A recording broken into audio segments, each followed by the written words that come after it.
Voici l'objet le plus meurtrier que l'homme ait jamais tenu entre ses mains. Une sphère de plutonium et de gallium de 6 kg, à peine plus grande qu'une orange.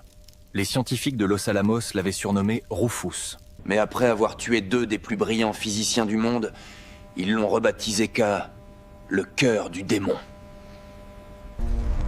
Cette sphère était vivante. Elle dégageait une chaleur constante, comme un animal.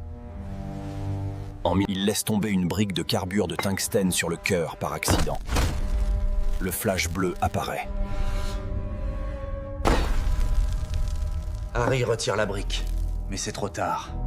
Il meurt 25 jours plus tard dans d'atroces souffrances. On aurait pu croire que la leçon avait été apprise. Mais 1 an plus tard, l'arrogance humaine a encore frappé. 21 mai 1946. Le physicien Louis Slotin, un cow-boy de la science, veut impressionner ses collègues. Il réalise une expérience surnommée « chatouiller la queue du dragon ». Le but quoi? Rapprocher 2 demi-sphères de beryllium autour du cœur pour frôler la réaction critique. Slotin n'utilise pas les cales de sécurité. Il utilise un simple tournevis plat pour maintenir l'écart.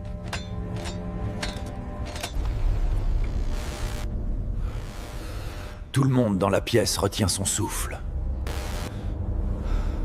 Soudain, le tournevis glisse. Les 2 demi-sphères se ferment. Le cœur du démon entre en phase critique. Un flash de lumière bleue, intense et silencieux, inonde la pièce. Une vague de chaleur frappe les visages. Slotin réagit en une fraction de seconde et jette la sphère au sol. Le silence revient. Dès la sortie du laboratoire, Slotin sait qu'il est mort. Il prend une craie et dessine un plan de la pièce. Il note la position de chaque collègue pour calculer qui a reçu quelle dose. Pour lui, le verdict est sans appel. Il a reçu une dose létale de neutrons et de rayons gamma.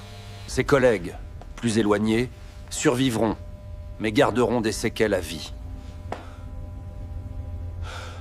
Son agonie durera 9 jours. Une dégradation cellulaire totale, sous les yeux impuissants des médecins.